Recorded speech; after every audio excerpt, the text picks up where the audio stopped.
Obrigado pela presença de vocês, que Jesus nos abençoe nessa noite de hoje. Nós vamos dar início aos trabalhos da noite, na casa hoje. Gostaria que todos já começassem mais um pouquinho, fechando os olhos, elevando o pensamento a Deus, a Jesus, agradecendo ao Pai por estarmos aqui nesta noite de hoje,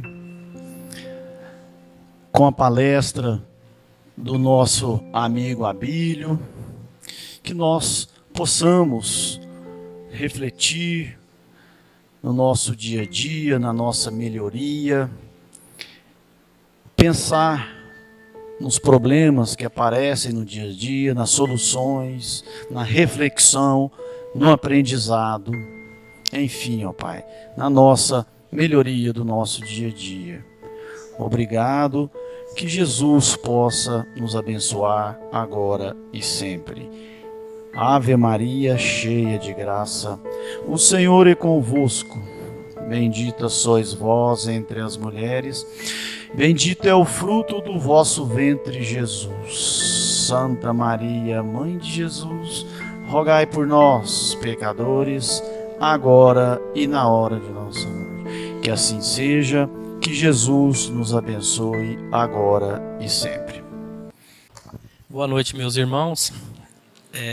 O livro Evangelho segundo o Espiritismo, Instruções dos Espíritos, o bem e o mal sofrer. Quando Cristo disse: bem-aventurados os aflitos, pois dele é o reino dos céus, não se referia àqueles que sofrem em geral, pois todos nós que estamos na terra sofremos, estejam ou num trono ou na extrema miséria. Mas poucos sabem sofrer. Poucos compreendem que somente as provas bem suportadas podem conduzir o homem ao reino de Deus. O desânimo é uma falta. Deus vos recusa consolações se vos falta coragem. A prece é uma sustentação para a alma, mas não é suficiente. É preciso que se apoie sobre uma fé viva na bondade de Deus. Jesus vos disse muitas vezes que não se colocava um fardo pesado sobre os ombros fracos, e sim que o fardo é proporcional às forças, como a recompensa será proporcional à resignação e à coragem. A recompensa será tão mais generosa quanto mais difícil tiver sido a sua aflição. Mas é preciso merecer a recompensa, e é por isso que a vida está cheia de tribulações. Nós estamos hoje com alegria, com a presença do nosso companheiro Abílio Volney. Ele é juiz de direito,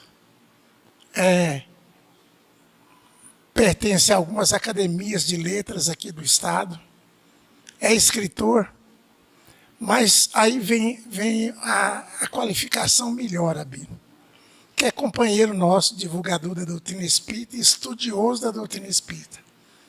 Então, com vocês, o nosso companheiro, fique à vontade, que Jesus possa nos abençoar. Prezados irmãos em doutrina espírita,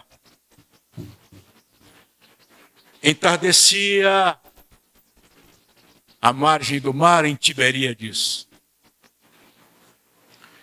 Em Cafarnaum morava o senador romano Públio Lentulus num estágio em nome de César, para que pudesse levar uma espécie de governo provincial para a Palestina antiga naquele ponto.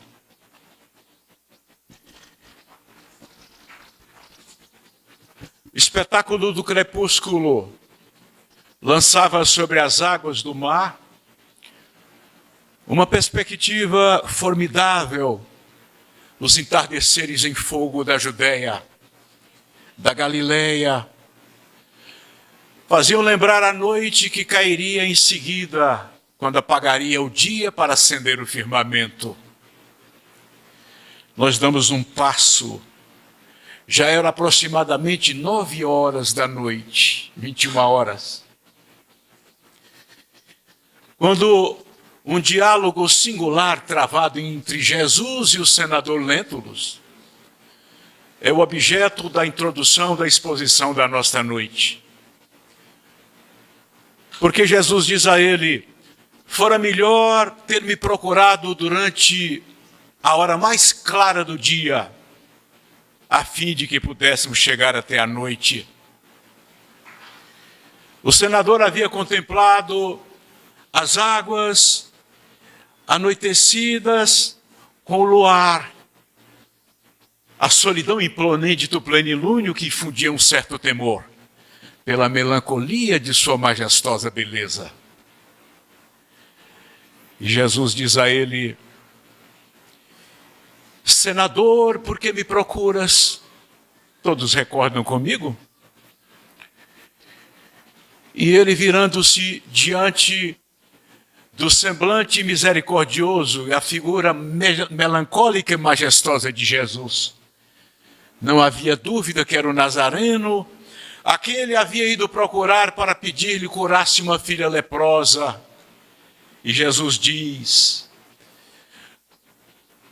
não veio ao mundo para derrogar as leis eternas do meu Pai, mas atender à súplica de um homem cujo coração desditoso tem uma filha leprosa e desenganada pela ciência da terra.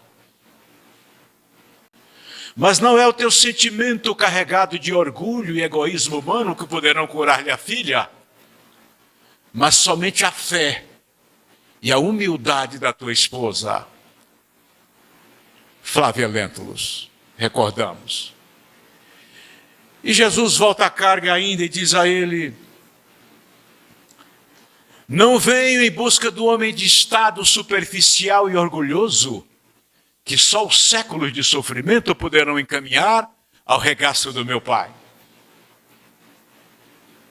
Ao longo de muitos anos caminhas pelo sendal dos erros clamorosos, mas tens agora a oportunidade de refazer todo o teu caminho. Cabe a ti aceitá-lo neste minuto ou daqui a alguns milênios. E o senador então recebe as últimas recomendações de Jesus, antes que ele desapareça como um ser etéreo na neblina. Não, subitamente ele sai das objetivas dos olhos daquele homem que, levando as mãos às vistas, supõe ter tido um delírio, uma alucinação visual, mas cuja voz presente e patente era como se ainda estivesse ali diante dele, que permanecia recostado num banco de pedras, apoiando-se. E ele então lembra que nos minutos que antecederam o advento de Jesus, que aparece também subitamente, como desaparecerá, ele perguntava de si para consigo, com as indagações que nesta noite nós pretendemos tratar a respeito do sofrimento humano. Porque Deus permite o sofrimento. Ele perguntava: eu sou um homem que exerço numa das cadeiras do Senado romano, eu tenho poder, eu vejo César, que me confia nas reuniões dos conselheiros para que eu possa dizê-lo melhores opções, mas estou aqui como que expatriado numa região. Eu não pertenço a esta terra, eu não pertenço a Cafarnaum, às margens do mar da Galileia, mas vim em razão das temperaturas favoráveis que poderiam trazer a cura à minha filha. E me vi obrigado a procurar um homem que não tinha maior cultura, conhecido como o taumaturgo judeu, que calçava sandálias e carregava o pó da estrada. E este homem veio me dizer de coisas que eu perguntava no espetáculo do entardecer horas antes. Por que eu sofro? Porque a minha filha está nesta condição de morféica? Porque o meu pequeno Marcos fora sequestrado criança e com todo o poder que tenho e com todas as frentes de soldados para varejar a região inteira, não puderam encontrá-lo nunca. E mal sabia ele que o pequeno Marcos se tornara um escravo, sob a canga da aflição, porque ele, o senador, no exercício do seu poder, um dia havia determinado que um jovem fosse para as galés, porque deixou cair uma telha de cima de uma das construções quando a cavalaria romana passava embaixo. E o pai daquele jovem se vingou, ousadamente sequestrando o filho do senador, que na história, há 2000 anos, 50 anos depois, que é a continuação, nós vamos encontrá-lo com o ferro em brasa para tirar as vistas do próprio pai, que um dia também caiu nas mãos daquele homem, depois que ele perdeu todo o seu poder. Mas agora ainda no poder e ainda diante da realidade do mar, do silêncio da noite e do luar, ele se recorda que havia perguntado a si: por que tanta dor? A própria esposa a quem ele amava, a bela e jovem Lívia, estava sob o mesmo teto num regime de separação de corpos, que para ele, o senador, era definitivo, porque ele supunha que ela estivesse sendo cotejada por Pôncio Pilatos, o procurador romano, igualmente expedição nas terras da Palestina, no governo da Judéia. E o poder, a riqueza, a juventude, nada disso pôde trazer a felicidade que não é deste mundo. Embora daqui seja alegria. Onde estaria a justiça dessas aflições que o campo esotérico não pôde explicar ao senador na sua cultura politeísta greco-romana? Aquele homem humilde que curava as pessoas doentes viera lhe recomendar que tivesse humildade. Ele havia aberto um dos pergaminhos que fazia parte do seu escritório decorado pela cultura de livros antigos e encontrado na caligrafia exatamente a letra, em tudo parecida com a sua, e que era a letra de um avoengo ancestral, que por sinal tinha também o nome de Públio Lentulus com o nome de Sura. Seria ele, na teoria dos renascimentos que vinha do taoísmo, do confucionismo, do brahmanismo, do budismo, das culturas orientais? Este Jesus Cristo que havia, num diálogo já conhecido com o doutor do Sinédrio hebreu, Nicodemos, falado que o homem teria que nascer de novo da barriga de uma mulher, mesmo já sendo grande, voltar à vida, porque o que era da carne é da carne, o que é do espírito é do espírito. Ele então voltava para casa, reboando na sua suposta alucinação auditiva, uma recomendação ainda mais grave de Jesus: volte ao lar, consciente das responsabilidades do teu destino. E se encontrares a tua filha curada, não te esqueças que isso representa um agravo de deveres do teu coração para com o nosso Pai Criador. Causas atuais das aflições, causas anteriores das aflições, motivo de resignação, suicídio e loucura.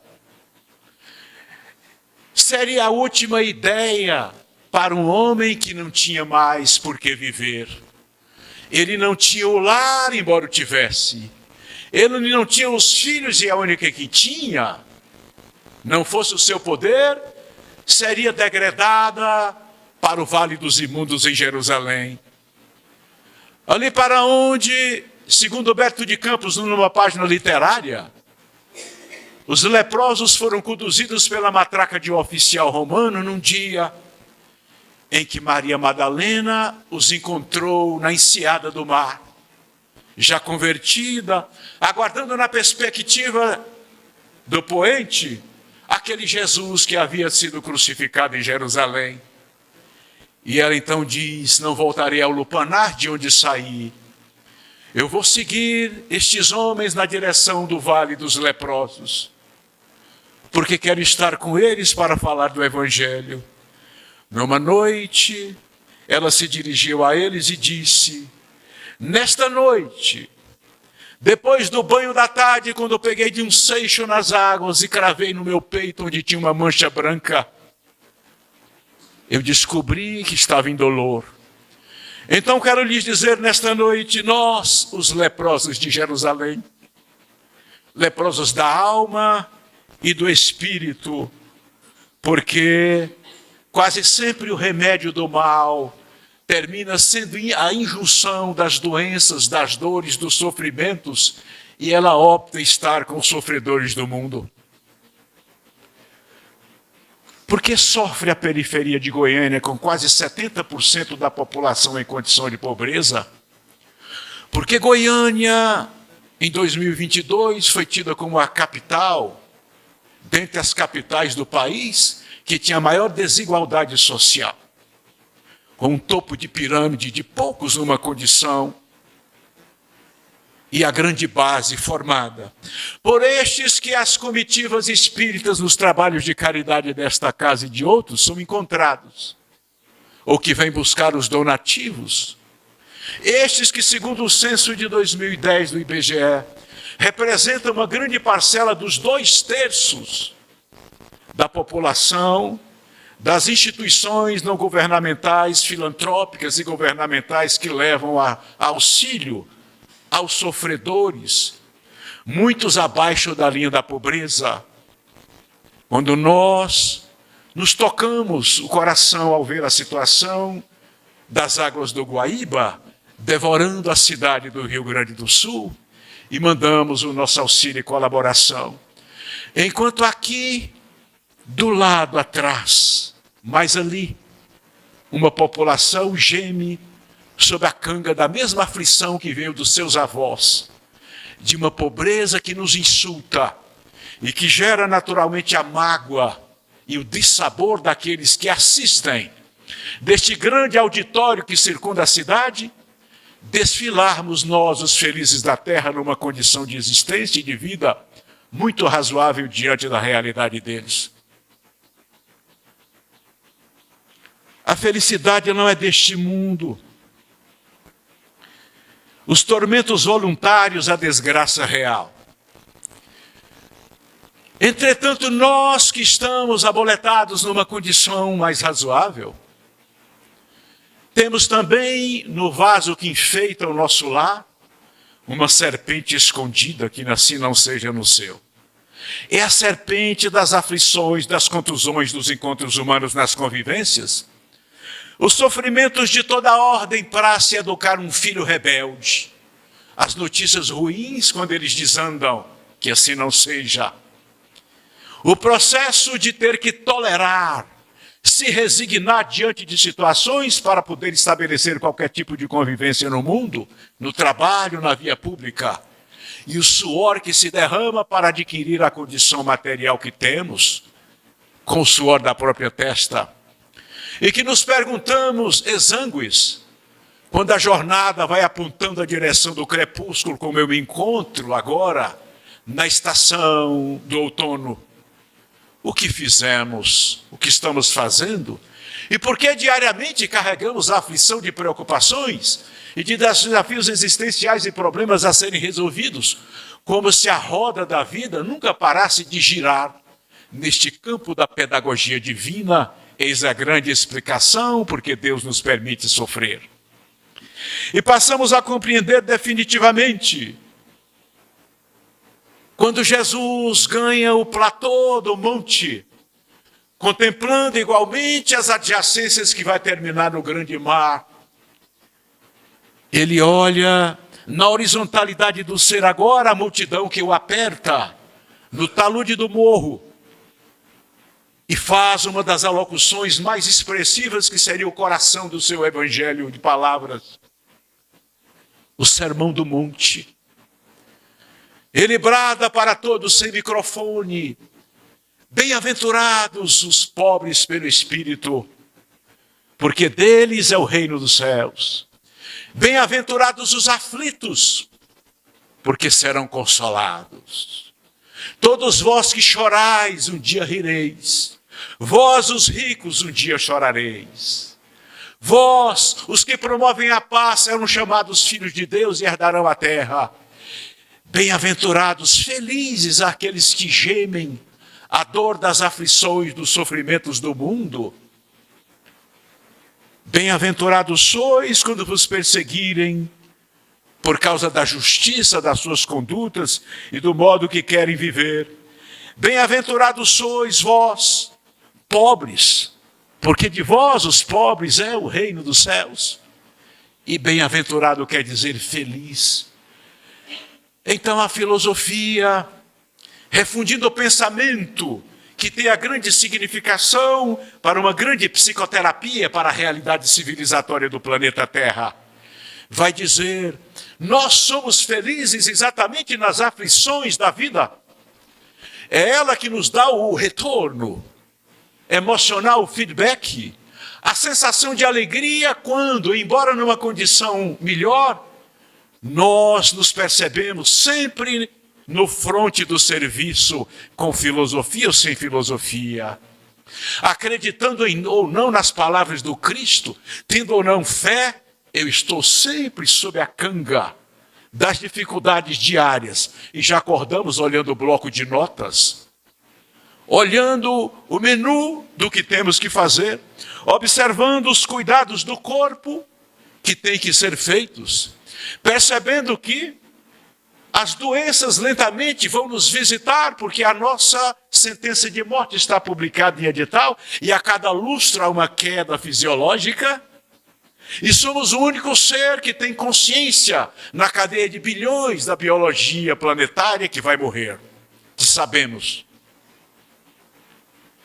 E que tudo aquilo que sonhamos e que desvelamos na juventude em flor, os projetos que realizamos, as conquistas e as metas da existência, todas elas vão terminar na apoteose da grande transição. Porque quando vier o inverno da estação, recordaremos da primavera, recordaremos do verão, dos postais, das fotografias, dos encantos dela, da beleza, dele jovial, e depois os filhos que crescem. E a minha filha me volta com 21 anos agora e me diz ontem: por que eu estou sofrendo tanto? Se eu tenho o que você está dizendo que eu tenho, que eu disse, você é muito bonita, você está cursando a faculdade dos seus sonhos, você reclamava que não entendia o Evangelho de Jesus, quando eu falava aqui no Evangelho lá nos dias de visita, porque eu achava isso um pouco velhista, eu achava que Jesus tem muitos anos que ele falou isso, já está meio velho a ideia dele. Mas ela, como eu disse aqui de outra vez, carregava às 6 da manhã uma mochila para a escola. E eu dizia, bem-aventurados os aflitos das mochilas e das aulas que se alongam até o meio-dia no ensino médio para um dia cursar numa faculdade, e agora você me disse com 21 anos, no terceiro ano, está tendo que tomar um remedinho para isso, para aquilo, para estabilizar o humor, o sono diminuiu, a enxaqueca aumentou, e será candidata a tomar uma bolinha que todo médico nos plantões terá que fazer, porque ele não tem horário para dormir nos primeiros 10 anos, pelo menos, da profissão. Bem-aventurados os aflitos do trabalho. Você não me dizia que queria se formar, que essa era a grande realização, e que eu ficava falando dessas coisas de Jesus, que você gostava, aceitava, mas que não entendia. Então, agora você está aqui novamente a me dizer de uma nova aflição. A aflição dos estudos, que vai trazer aquilo que você dizia que era o seu objetivo, que é trabalhar para os outros. Mas hoje eu quero dizer que eu gosto muito, e olha que isso aqui está sendo gravado para um dia ela assistir, não é? Eu gosto de um namorado, tem 3 anos que me recordo dele, todos os dias eu me recordei, a gente terminou umas 10 vezes, estamos tentando voltar, mas eu não entendo e tenho dificuldade, mas eu gosto e não consigo Eu disse, nós encontramos as encrencas emocionais como projeção da própria sombra e achamos no quarteirão da cidade não o príncipe encantado, mas o sapo. Ele não é um sapo, não é? É um príncipe também. Por que nós nos atraímos dentro das teias, dentro dessa realidade dos destinos que nos mandam renascer?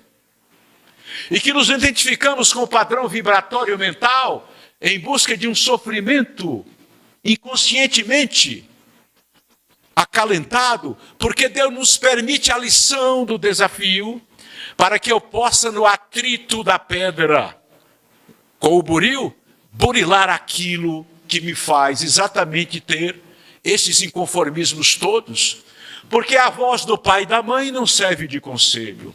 E agora eu te vejo mais humilde, tendo que tolerar os defeitos daquele que você acha que tem defeito e que na verdade tem todos os defeitos que você tem e que lhe incomoda tanto porque eles são exatamente esta projeção. É filosofia sua? Não, é realidade que você está vivendo agora. Pega pelo feitiço do amor, porque o amor vai vos moer até a extrema brancura. Ele vai vos amassar até vos tornar maleável. Ele vai vos peneirar para libertar-vos das palhas. Ele vai vos refundir até a extrema brancura. E depois ele vai te levar ao altar de Deus para te transformar no pão místico da festa divina. E acrescenta Gibran: todas essas coisas o amor operará em vós para que conheçais os segredos dos vossos corações. E com esse conhecimento vos transformais no pão místico da festa de Deus. Todavia, se no vosso temor procurardes no mundo apenas a paz do amor e o prazer do amor, então seria melhor para vós que cobrisseis vossa nudez e abandonasseis a era do amor, para entrar num mundo sem estações, onde rireis, mas não todos os vossos risos. Porque você quer encontrar o príncipe perfeito, que faz todas as vênias para você, que lhe trate como uma princesa, porque ela me disse também que não aceitava qualquer tratamento. Eu disse, a minha filha, eu tenho que dar um conselho aqui, que ela tem que manter, porque senão também vai virar um capacho. Mas conhecendo as nossas crias, nós pegamos exatamente a reflexão da noite, voltando ao ponto. Nos 20 anos, como éramos? Nos 30 anos, nos 40, 50, 60, como somos? A cada etapa, nós nos amadurecemos. Então, o sofrimento é a bem-aventurança das aflições, agora no território da afetividade, que é o bloco dela. Onde vai aprender a conviver, a entender o processo de concessões mútuas. E Jesus nos fala que são bem-aventurados os aflitos do amor, porque amar não é se declarar, não é se apaixonar, que depois de 6 meses a 2 anos vai acabar a paixão. Amar é um processo de fazer um projeto de serviço, de se amadurecer a tal ponto. E nesta noite eu ainda perguntaria a todos nós: examina a própria aflição para que não se converta a tua inquietude em arrasadora tempestade emotiva. Qual o motivo da sua aflição e da minha neste momento?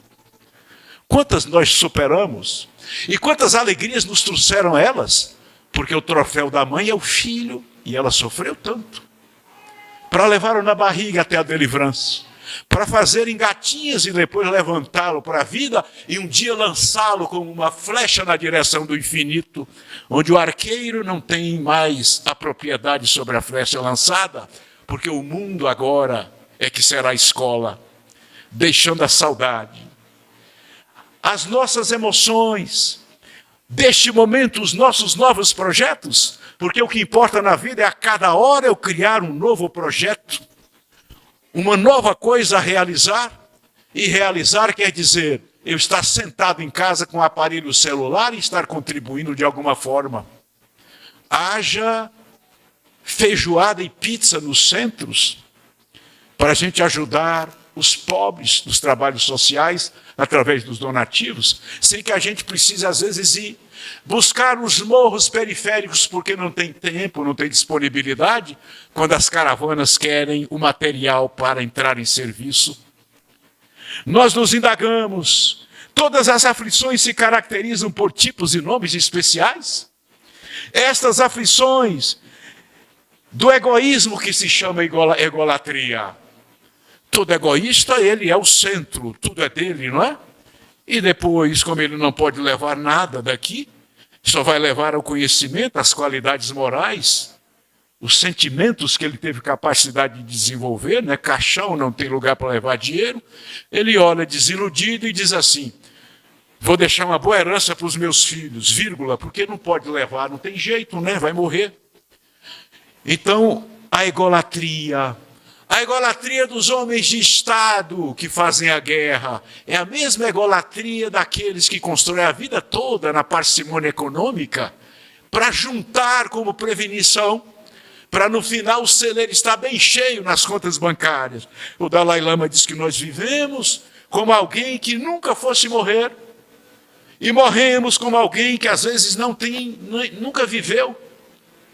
E depois temos bastante dinheiro guardado para comprar remédios que não voltam à saúde, quando chegamos na data do prazo de validade, especialmente.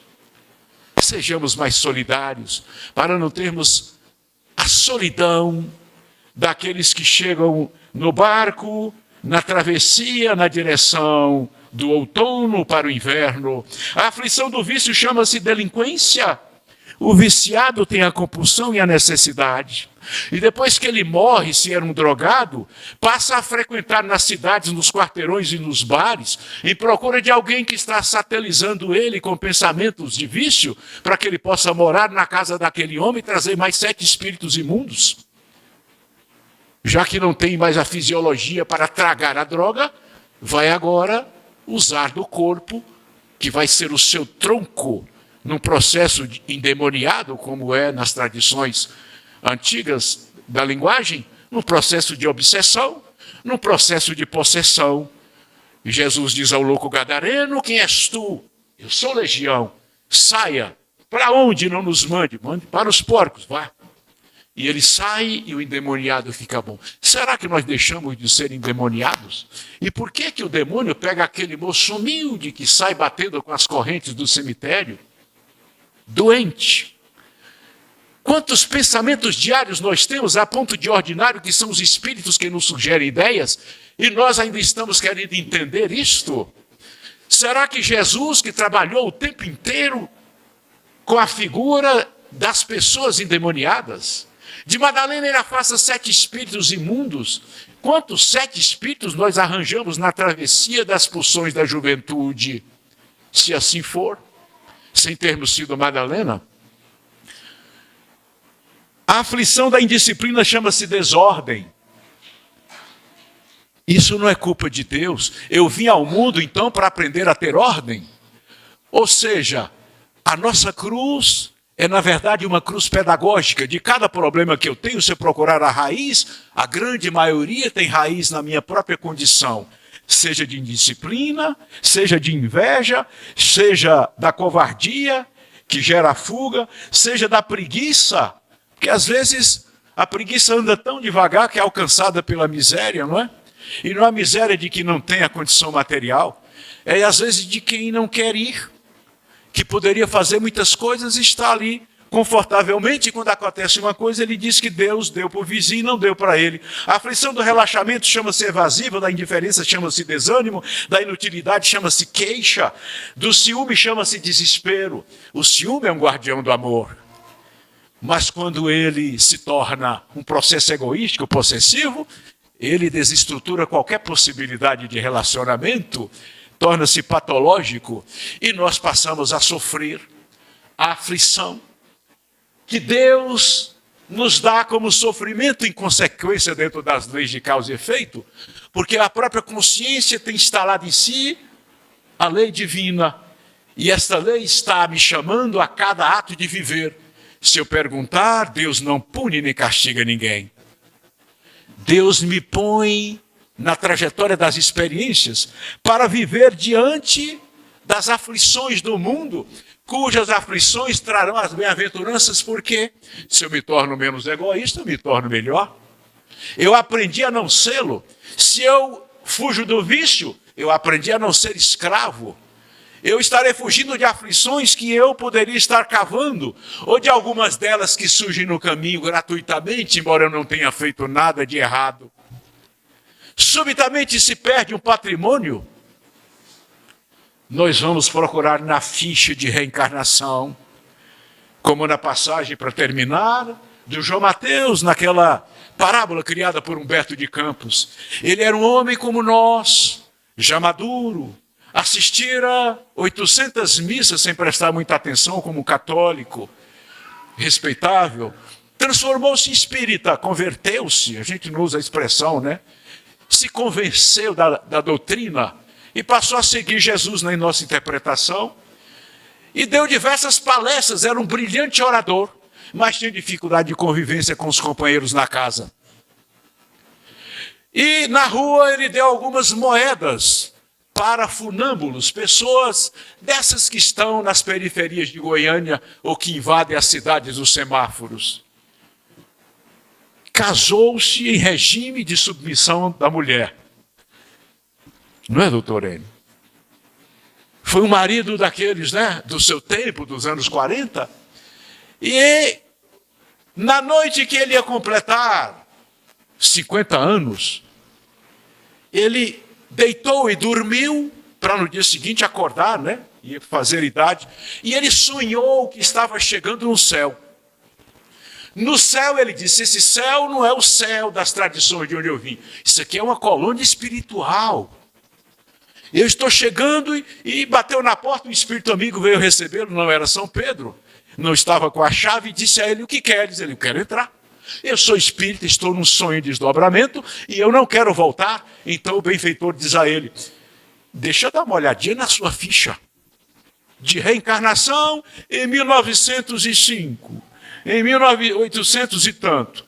Disse, mas olha, está aqui anotado na sua ficha que você andou dando algumas moedas para pessoas, era um brilhante orador, foi um católico muito crente.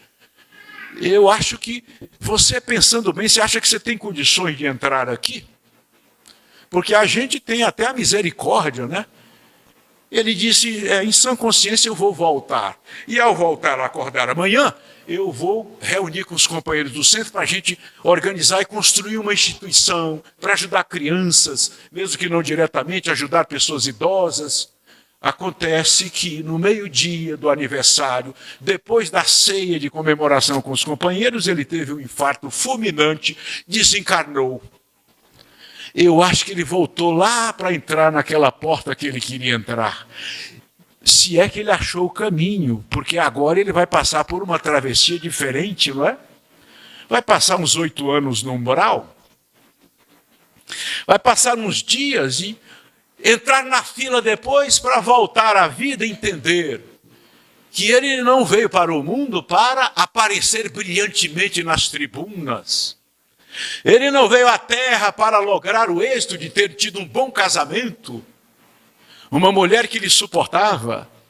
Ele não veio ao mundo para viver as condições que o mundo dá, porque Jesus nos disse que Deus não está aqui para servir o homem. Nós não queremos um Deus construído à imagem e semelhança do homem nestes tempos em que se levanta o braço aceitando Jesus, como se eu pudesse transformá-lo num produto, numa commodity. Como Jesus fosse o Deus de alguém que interpreta assim, e que leva todo mundo pelo céu na teoria da graça e deixa os demais na desgraça. Este Jesus que nas tradições de onde viemos, fora da igreja não havia salvação, assim como Jerusalém ainda diz hoje por Israel e pelos palestinos, que fora das tradições judaicas e do islamismo não haverá salvação para a humanidade até que acreditem no que eles creem. Que Deus é este que abençoava os exércitos de Israel para matar o outro povo adversário? Certamente era um Deus construído.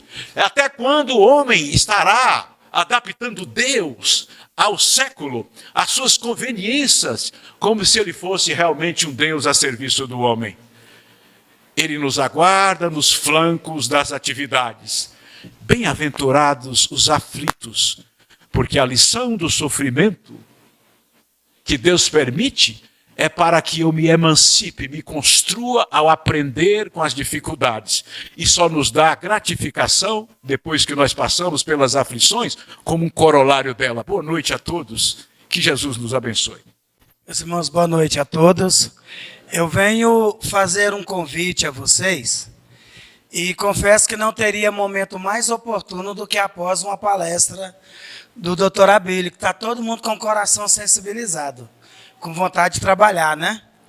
Então, nós da Federação Espírita do Estado de Goiás, no dia 29 de junho, próximo, vai dar no sábado, nós realizaremos o encontro estadual da área de comunicação social espírita. Esse encontro chama-se Comunicai. Então, ele inicia às 8h30 da manhã e termina às 18 horas. Pela manhã, nós teremos um seminário com a nossa irmã do Rio de Janeiro, que trabalha na Federação Espírita Brasileira, que é a Cris Drux. Muitos conhecem ela aí das palestras, dos nossos congressos. E no período da tarde, nós teremos uma palestra com o André Siqueira, com uma roda de conversa.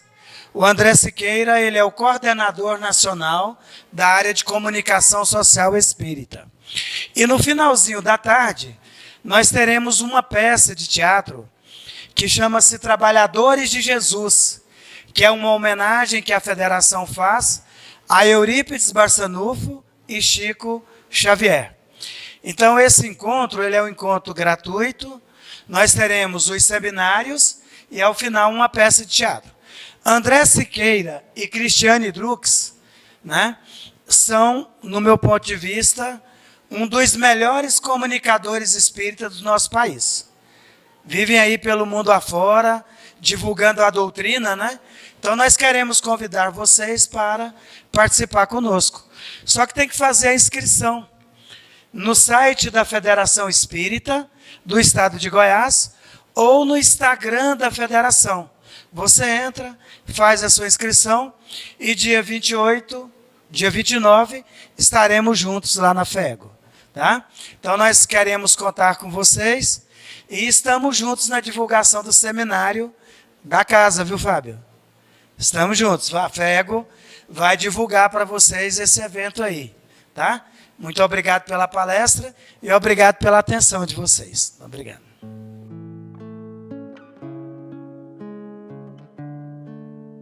Então vamos elevar o nosso pensamento até o Mestre Jesus nessa hora,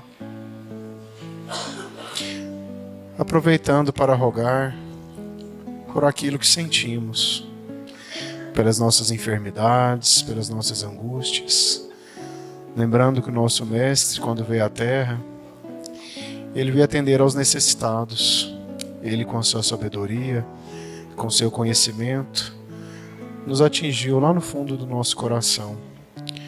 E hoje ainda continua assim.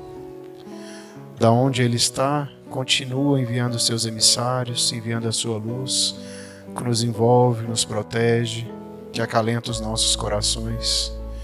E que nós, com bastante fé, acreditando nessa proteção, possamos fazer a nossa parte, auxiliando a quem atravessa o nosso caminho, sabendo respeitar uns aos outros, sabendo calar no momento certo e, como foi dito na palestra, né, aceitando os nossos sofrimentos. Mestre Jesus, que a Tua luz possa abrir os nossos caminhos, nos protegendo, trazendo tudo aquilo que necessitamos e que a Sua vontade seja feita na nossa vida, agora e sempre.